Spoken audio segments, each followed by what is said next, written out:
I sat on the couch and told myself to dig deeper, as if good poetry finds its seeds in puddles of tear-stained shirts, makeup-smeared faces, and red wine-painted eyes.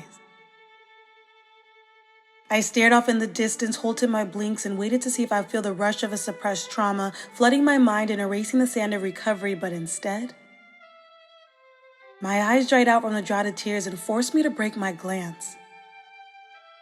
I then turned to YouTube and watched Brave New Voices and marveled over the abuse, rape, hate stories that created tearful words of excellence, and I thought, damn. But what do I have to say? I then scrolled through old text messages, shuffled through archived conversations, and flipped through past memory-stained photos and felt nothing.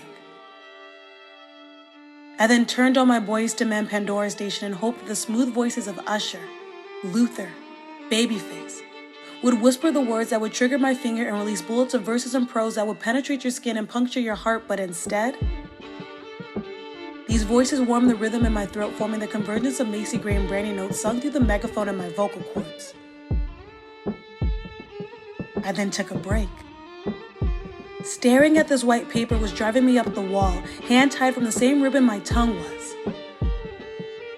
I couldn't seem to find the shovel to dig up the ghosts of exes past or find the formula to reverse the bleach that removed the heartbreak-stained tears from my shirts. It's funny because a few years ago I sat in my dorm room and I thought to myself, I don't remember a time I was truly happy.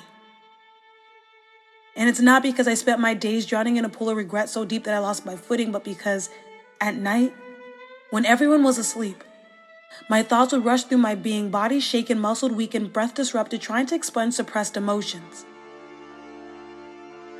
I used to try to figure out what was wrong with me, but unanswered questions became too commonplace, to the point where my bed filled with lullabies sung in sobs became my commonplace.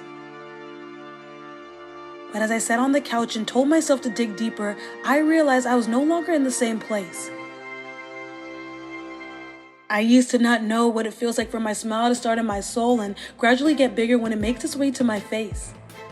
I used to not know what it feels like to be alone in my room after the sun had gone to sleep and still find light within myself. But now that I do, there's no way I'm going back for the sake of a good poem. Because my happiness? Well, it has that America's Next Top Model beauty. That puts you on a poster beauty. That show all my friends this is bae beauty. That sitting on a couch you deserve a poem beauty. So I wrote one. And I think it's a pretty good poem.